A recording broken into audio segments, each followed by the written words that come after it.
acrílicas y obviamente las resinas compuestas.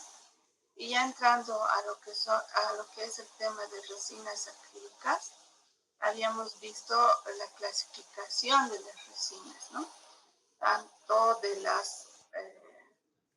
Tanto cronológica como también por el tipo de polimerización que tiene, ¿no? Perdón, voy a retroceder hasta esa partecita para que ustedes recuerden.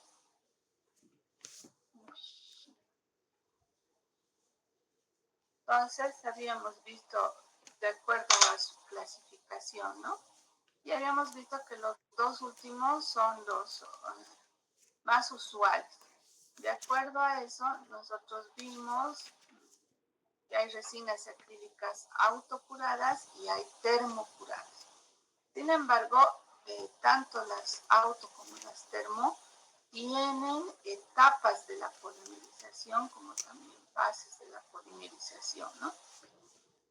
Las etapas están más dirigidas a las reacciones químicas que se llevan a cabo durante el proceso de manipulación hasta el total endurecimiento, y habíamos visto que tienen 5 etapas: la activación, la iniciación, la propagación y la transferencia de cadenas, que se relacionan directamente, ¿no es cierto? Cuando habíamos visto las reacciones químicas de estas resinas acrílicas, se relacionan directamente con las fases de polimerización, ¿cierto?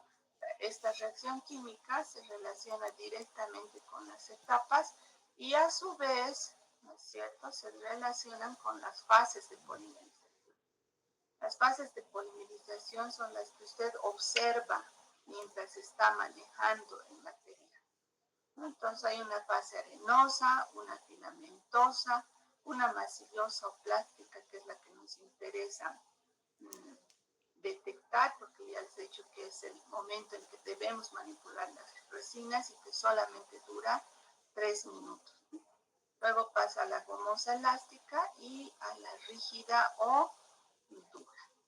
Habíamos visto también, ¿no es cierto?, las características de las resinas acrílicas, tanto la autocurada en su composición química, ¿no es cierto?, cómo se manipula, por qué ella no se usa directamente en restauraciones, solamente para cierto tipo de aparatología que nosotros tenemos, ¿no? Generalmente son reparaciones y aparatos de ortodoncia. Sin embargo, las resinas acrílicas termocuradas, que tienen una presentación muy similar a diferencia del líquido, ¿no es cierto?, y que químicamente también presenta sus diferencias, ¿no es cierto?, tiene sus usos específicos y es donde más nosotros trabajamos con esta resina. Entonces están destinadas a hacer bases de prótesis, cubetas individuales, rebasados, remontas, dientes artificiales y férulas, ¿no? Esto se utiliza muchísimo en clínicas. Habíamos quedado nosotros en la anterior clase en ya empezar la revisión de la manipulación de la técnica compresiva, que es específica para las resinas acrílicas termocuradas. ¿Qué es lo que vamos a utilizar? Específica tanto para las termocuradas como para las autocuradas. Es una técnica que deja menos monómero residual y es la que nosotros vamos a utilizar en la práctica. Entonces, les había dicho, voy a ir combinando con algunos videos para que ustedes puedan enlazar qué es lo que vamos a hacer. La práctica de las resinas acrílicas, doctores, está destinada en primer lugar las autocuradas específicamente para cubeta individual, están destinadas para hacer una cubeta individual, para tomar impresión a nuestros abuelitos que son desdentados totales o a las personas jóvenes adultas, ¿no? o el adulto joven. Entonces empezamos con una previa impresión y un modelo de un paciente, ¿no es cierto?, en el que no necesitamos mucho detalle, porque sobre este modelo en el que ustedes están viendo ya remarcado, ¿no es cierto? Acá con un lápiz negro, por dónde está yendo el diseño, por dónde está yendo el diseño, ¿no es cierto?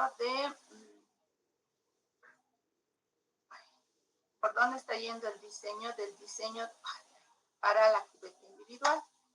Entonces, cuando nosotros empecemos a trabajar la cubeta individual, tiene que ir por el diseño, ¿no es cierto?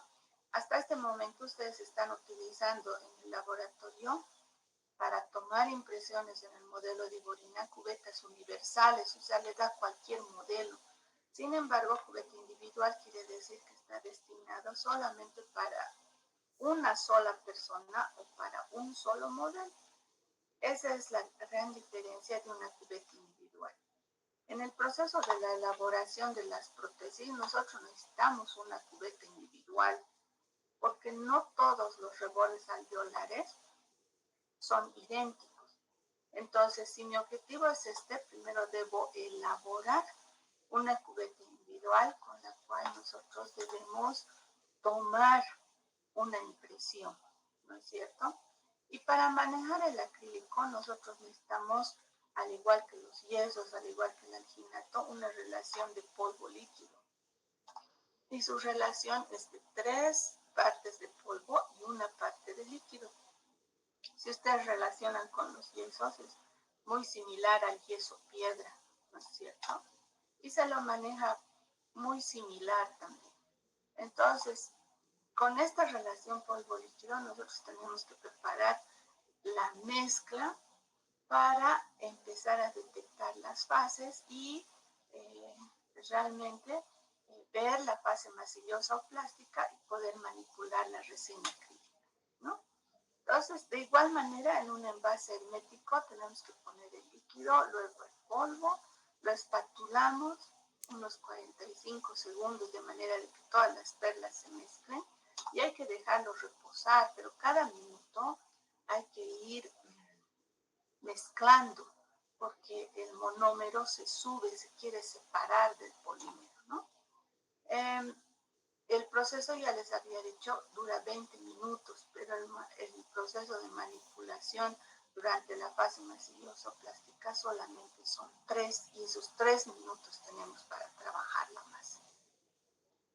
También les había adelantado que las ventajas, obviamente, es el menor monómero residual y al tener una cantidad de líquido programada, tenemos menos contracción de polimerización y más aceptabilidad para nuestro paciente, que es importante, ¿no? Porque vamos a crear luego restauraciones permanentes, no solamente temporales, ¿sí?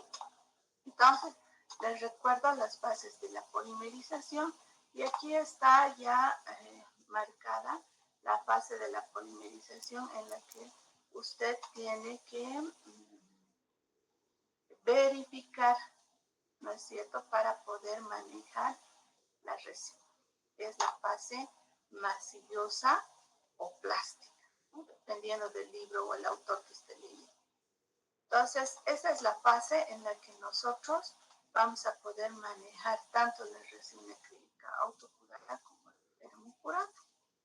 Una vez que tengamos la cubeta individual, vamos a volver al paciente y vamos a tomar impresión, sea en alginato o sea en silicona fluida, dependiendo de las necesidades y características de mi paciente, para obtener recién un modelo, ¿no es cierto?, en el que se pueda elaborar la prótesis, ¿no es cierto? Entonces, esta es la cubeta individual superior, ¿sí?, bien adosadita al modelo, al fondo del vestíbulo, con un mango que no exceda, ¿no es cierto?, dos veces el ancho mesiodistal de la pieza 11 o 21, ¿no es cierto? Y se coloca en la misma posición en la que les han enseñado en anatomía dentaria, de adentro hacia afuera, de arriba hacia abajo, ¿no es cierto? Lo mismo sucede con el inferior, exactamente lo mismo, ¿no es cierto? Solo que el inferior tiene una forma de herradura. Una vez que tenemos entonces esta cubeta individual, les decía, tomamos una impresión ya definitiva. Obviamente tiene que ser funcional porque tenemos que registrar la inserción de los frenillos para poder elaborar la cubeta. Y este va a ser el primer trabajo que nosotros vamos a elaborar. El segundo trabajo es la adaptación de la placa base, ¿no? Entonces, este es un tipo de Godiva parecido, similar, no he dicho es Godiva, ¿no?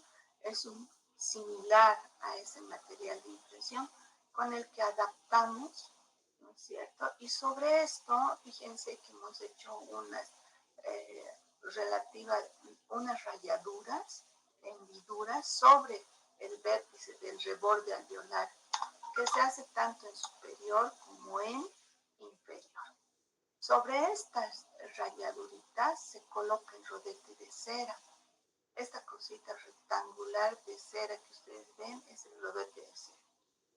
El rodete de cera tiene que estar bien ubicado en la posición de los dientes, no puede estar ladeado como ven aquí en la parte izquierda, ¿no es cierto? Esto se va a asegurar a través de justamente las rayaduritas con más cera y se tiene que recubrir. Tiene que recubrir con cera fluida, no es parcharle o adosarle la cera, ¿no? Sino cera fluida. Recortamos el ángulo de 45 grados para la tuberosidad, ¿no es cierto? Y vemos el paralelismo del plano cruzal, porque eso tiene que ser llevado a paciente para medir, ¿no es cierto?, la dimensión vertical, tanto del superior, como estamos viendo aquí, como para el inferior. Este es inferior, ahorita lo vemos, ¿eh? Ahí está en mi herradura. Pero el plano cruzal también tiene que ser recto en el inferior. Entonces, ambos rodetes de cera tienen que ser introducidos en el paciente para tomar la dimensión vertical. Aquí vemos la diferencia de uno que está recubierto, un lado recubierto y el otro no recubierto, ¿no? Entonces, no es adosar cera, sino poner la cera líquida, ¿sí? Entonces, cuando ya tenemos tanto el superior como el inferior, fíjese, en el inferior tiene que tener así el reborde oclusal o el plano oclusal, realmente un plano, no en silla de montar. Esta silla de montar, tanto en removible como en ortodoncia, o a lo que llamamos curva de Spee, se pierde totalmente. Entonces ya no hay más curva de Spee, tiene que ser un plano cruzado, ¿no?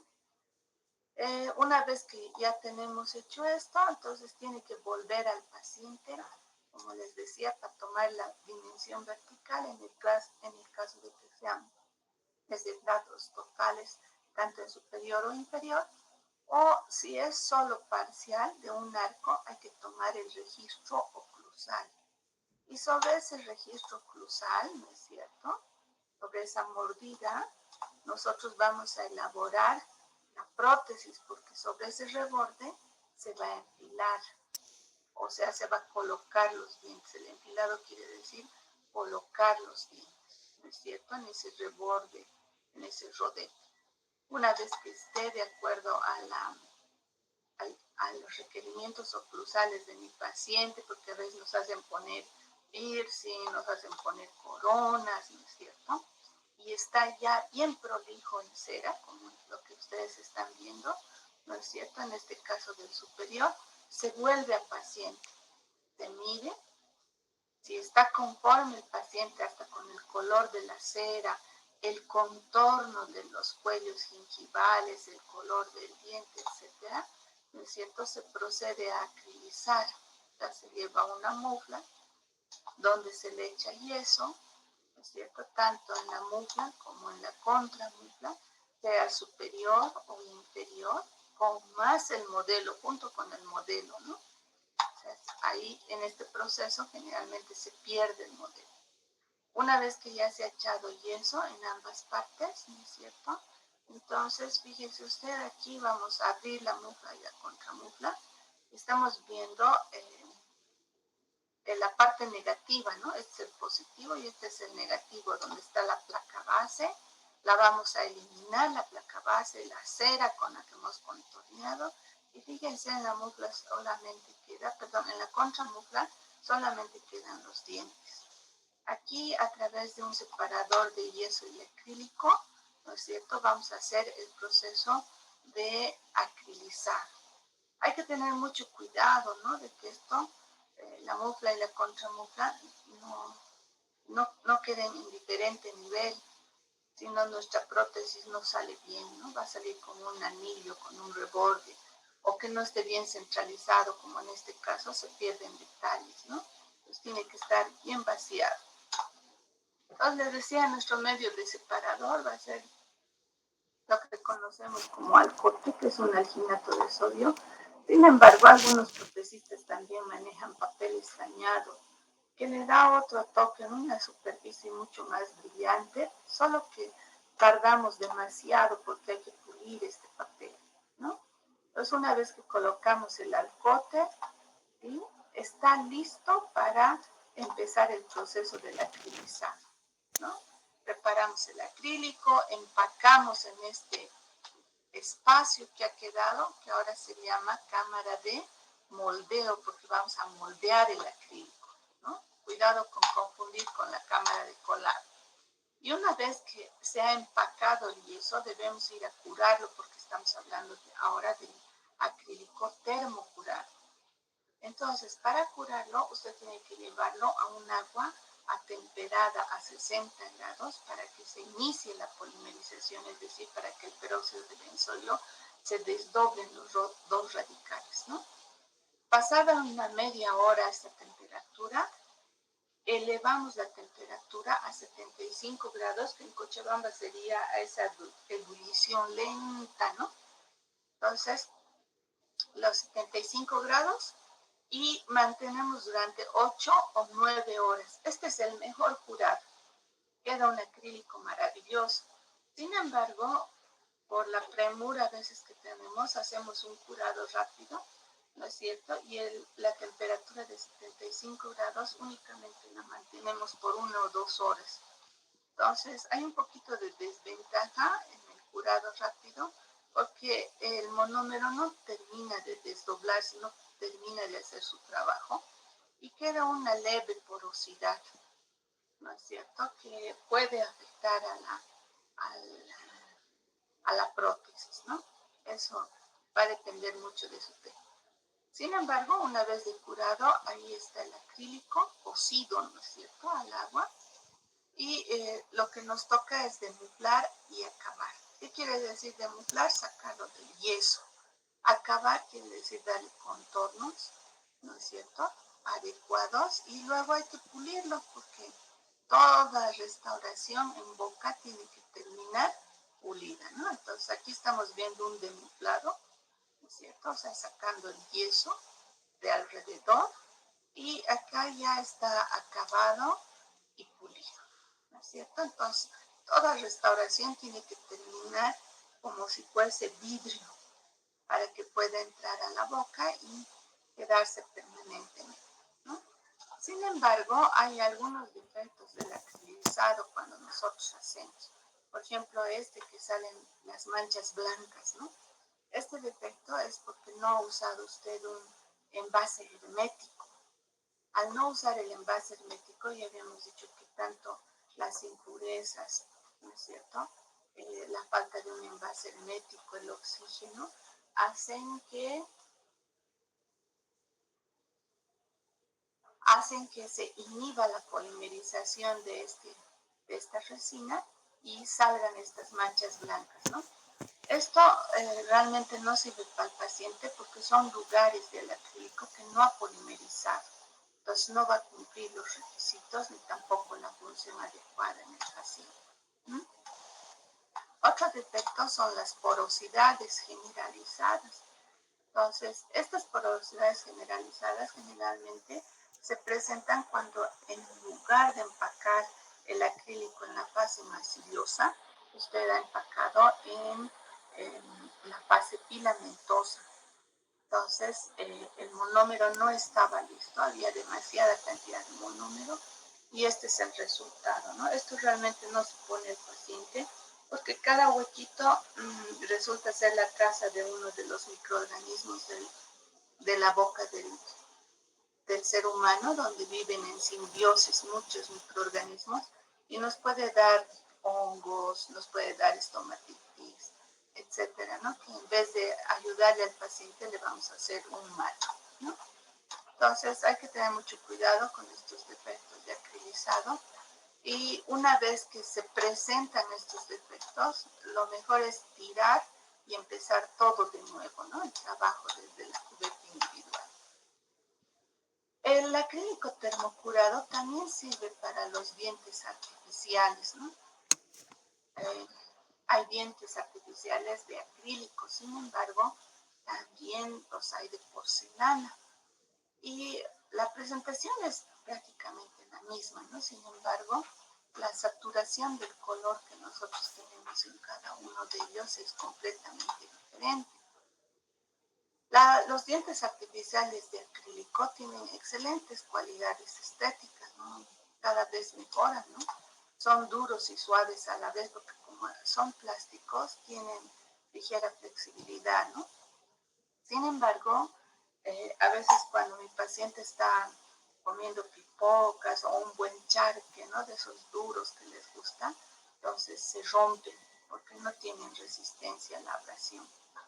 Pero estos dientes se unen muy fácilmente a la base de acrílico porque también son acrílicos, ¿no? Entonces hay una cohesión entre ellos, ¿no?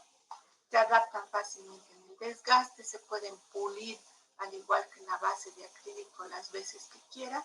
Sin embargo, los pacientes notan un ruido peculiar a la masticación y la fonación, ¿no? Parece que estuvieran los zapatos de una dama caminando sobre un piso de madera, ¿no? Entonces, ese es uno de los defectos. Sin embargo, si el espacio que hay entre reborde alveolar superior e inferior es mínimo, estos dientes son los más indicados, ¿no? Sin embargo, y obviamente si hay un espacio grande, también si es que el paciente sí lo requiere y o sus condiciones económicas, ¿no? Entonces esa es la diferencia de unos dientes de acrílico en relación a uno de porcelana.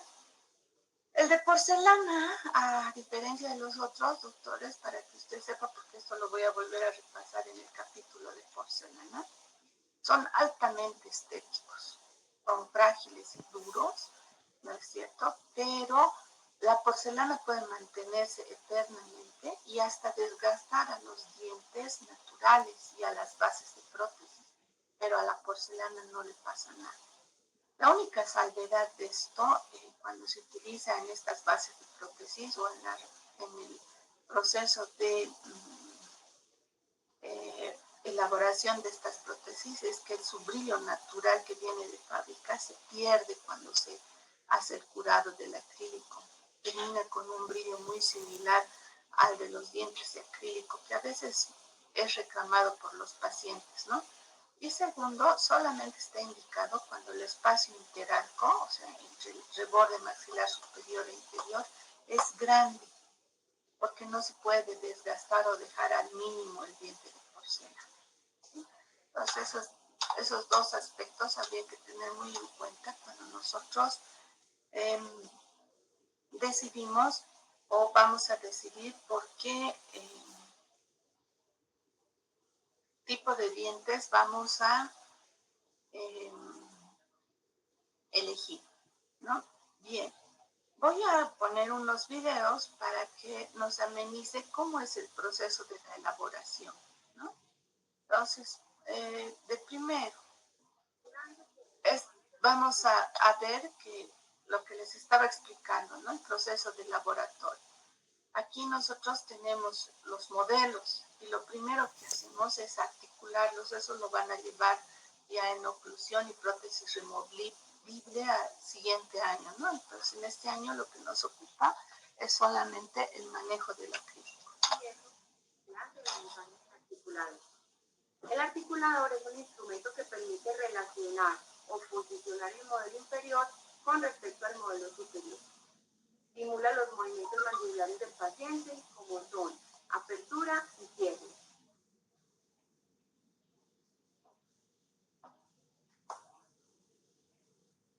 extrusión y retrusión y movimientos de lateralidad, permitiendo un estudio detallado de la oclusión, el cual sería muy difícil de realizar directamente en boca. Los articuladores son una herramienta útil para el diagnóstico, para la elaboración del plan de tratamiento, alineamiento de piezas dentales artificiales para prótesis removibles, faciales o totales. Una vez obtenidos los registros interoclusales, el articulador sustituye al paciente. Ok. A partir de ahí empieza el proceso de elaboración del acrílico, ¿no? Con el fin de restaurar o mejorar la estética, la fonética y la eficacia masticatoria. Para la colocación de las piezas anteriores y superiores se utiliza un espátula de densidad. Se calienta y se pegan los incisivos centrales, uno a cada lado de la línea media, de forma que sus superficies incisales contacten con la mesa de articular por la parte exterior de dicha mesa, dándole la inclinación necesaria. Los caninos se sitúan algo más hacia afuera que los laterales. Sus cúspides deberán tocar exteriormente la mesa de articular. Para la colocación de los dientes posteriores superiores se procede de la siguiente forma. Los premolares se empinan verticalmente, tocando la mesa de articular solamente por sus cúspides vestibulares. Los primeros molares contactarán con la mesa de articular por sus cúspides mediovestibulares, dándoles una ligera inclinación de medial a distal. Sus cúspides visto-vestibulares quedarán separadas del plano oclusal en un milímetro. Los segundos molares levemente inclinados, igual que los primeros molares, sin contactar ninguna de sus cúspides con la mesa de articular.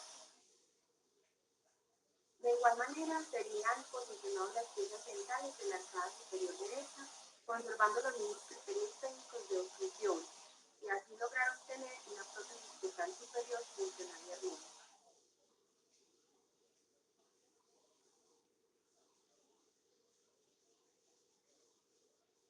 Una vez terminado el estimado de los dientes artificiales, se procede a elaborar la reproducción de la anatomía que dará apariencia natural a la rehabilitación.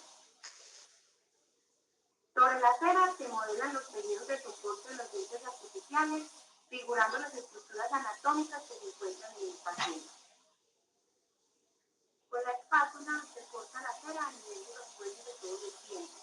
En las zonas vestibulares se debe hacer el corte de la cera formando la papila gingival interdental. En las zonas lingual y palatina, la papila gingival es menos elevada debido a que la anatomía de los dientes artificiales no reproduce totalmente la zona lingual y palatina. Se desvanece la cera desde el surco vestibular hasta el borde de la placa base para dar el espesor deseado en la prótesis. Redondear la cera que corresponde a cada pieza para modelar los pezones, dándoles forma cónica y con ligera inclinación distal. La zona lingual y palatina se marca solo un ligero surco en la cera entre diente y diente. No es conveniente hacer pezones en esta zona para evitar molestias o estorbo a la lengua. Con la punta aguda de la espátula, tomar pequeñas porciones de cera, colocarlas en el lugar de la papila incisiva para modelarlas, formar también las necesidades palatinas, las cuales deben ser un mínimo de 3 y tener una forma de eje itálica. Observar que no queden rastros de cera sobre las caras libres de los dientes para evitar falsas excisiones.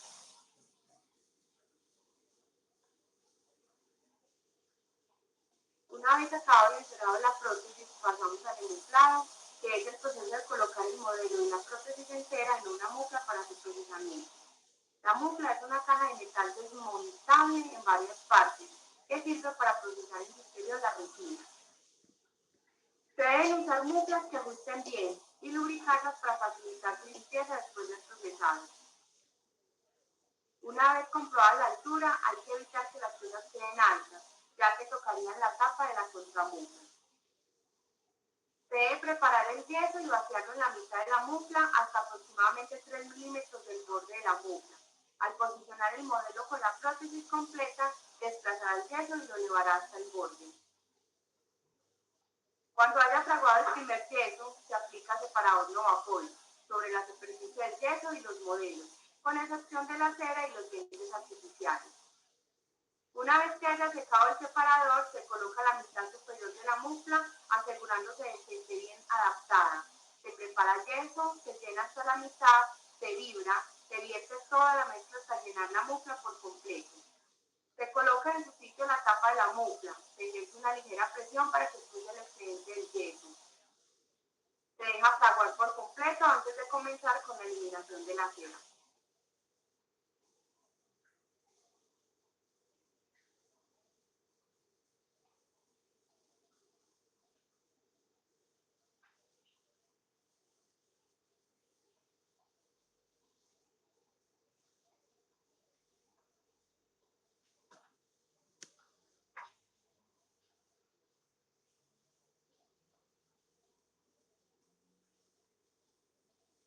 Terminado el muflado, se procede a la eliminación de la cera. El proceso que consiste en eliminar de las muflas la cera en que fueron colocados los dientes. Se debe sumergir en agua hirviendo el tiempo suficiente para producir el reblandecimiento de la cera sin que llegue a su punto de fusión, evitando así que el yeso se impregne con ella. Retirar las muflas del agua y con la espátula para prótesis, ábrelo en la separación que existe la mufla contra mufla. Con la espátula retira la placa base. Se debe verter nuevamente agua caliente sobre las muflas hasta que se elimine todo el residuo de cera. Haga lo mismo para el contramodelo de la otra mufla. Una vez que el yeso esté limpio, con la ayuda de un pincel de cerda muy suave, se aplica una capa uniforme de esmolante Novapol sobre el modelo de yeso, evitando la acumulación del producto y asegurando que toda la superficie quede totalmente cubierta. Se deja secar por un espacio de 1 o 2 minutos con el objetivo de conseguir una homogénea plastificación del material. Este es uno de los pasos más críticos en la elaboración de una prótesis, ya que si los modelos no quedan totalmente libres de cera o residuos de grasa, puede alterar la adherencia química entre los dientes y la base de dentadura. Los modelos quedarán listos para el próximo paso, que es el empaquetado de la piel.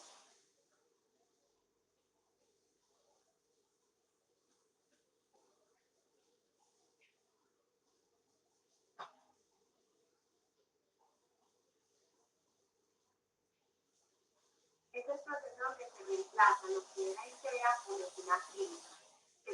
A partir de aquí, lo que van a ver es ya el proceso del acrilizado. Fíjese, se ha medido tanto polvo como líquido y necesitamos un envase hermético, ¿no? Cubre los dientes con la resina acrílica para formar la base de dentadura. Se prepara la mezcla de polímero líquido termopolimerizable del acrílico en un recipiente adecuado con una proporción de 3 partes del polímero termopolimerizable y una parte del monómero termopolimerizable. Se vierte el polímero poco a poco sobre el monómero, mezclando en forma de cruz continuamente durante 30 segundos aproximadamente, para asegurar que las partículas de polímero se incorporen completamente con el monómero. Esta parte se siente para evitar la inclusión de aire hasta que la mezcla se suelte en la capa plástica. Una vez que la mezcla esté en estado plástico, que es cuando podemos trabajar con ella, se procede al empaquetado. Coloque una masa de resina acrílica suficiente en el molde, de manera que el espacio del molde quede sobresaturado. Se empaca el material en la mufla, se coloca una lámina de polietileno entre la resina y el modelo de impresión. Se prensa en forma lenta, se retira de la prensa, se destapa la mufla para remover la lámina de polietileno y se procede a expulsar el excedente de acrílico. Se cierra la mufla nuevamente y se realiza este procedimiento cuantas veces sea necesario hasta que no se observe excedente. Aplique una presión definitiva sobre la mufla para garantizar una emisión vertical sin alteraciones.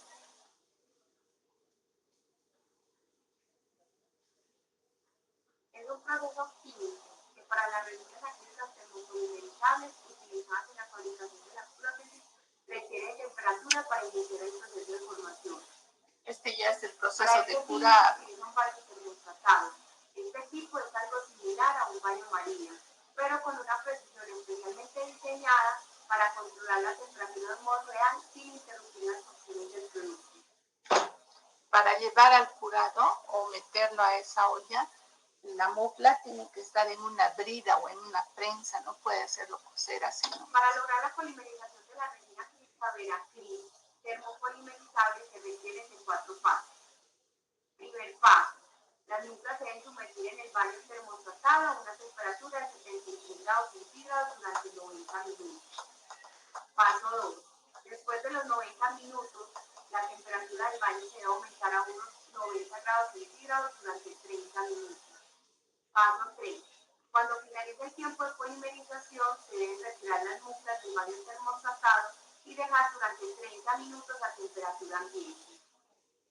Paso 4. Por último, se deben dejar 15 minutos más en agua hasta quedar totalmente frío.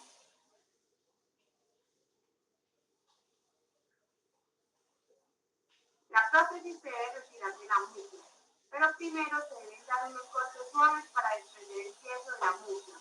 Posteriormente cortar tramo a tramo y con cuidado el bloque de queso, evitando dar golpes al modelo de trabajo.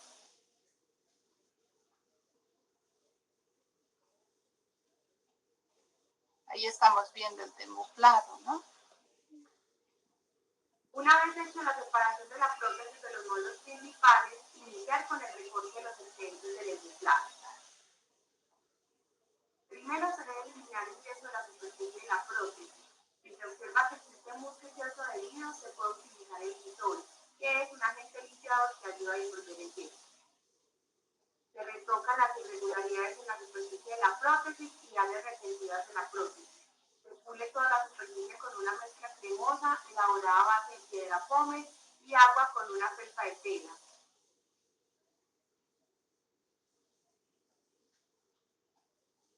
Una vez terminado el pulido con la pasta cremosa, se lava y revisa que todas las superficies estén finamente pulidas. El pulido y brillo final se obtiene con una tiza para brillo.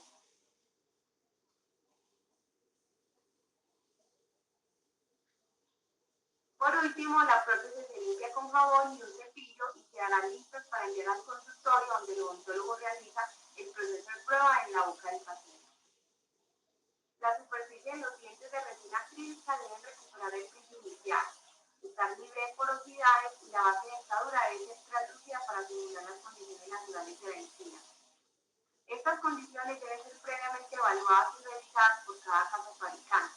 Y usted, por medio del área de control calidad, verifica las propiedades físicas y mecánicas, tanto de los dientes de resina acrílica como los acrílicos utilizados para la elaboración de la base de dentadura.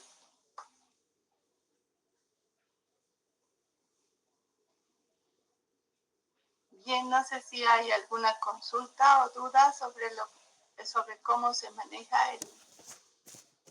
el acrílico.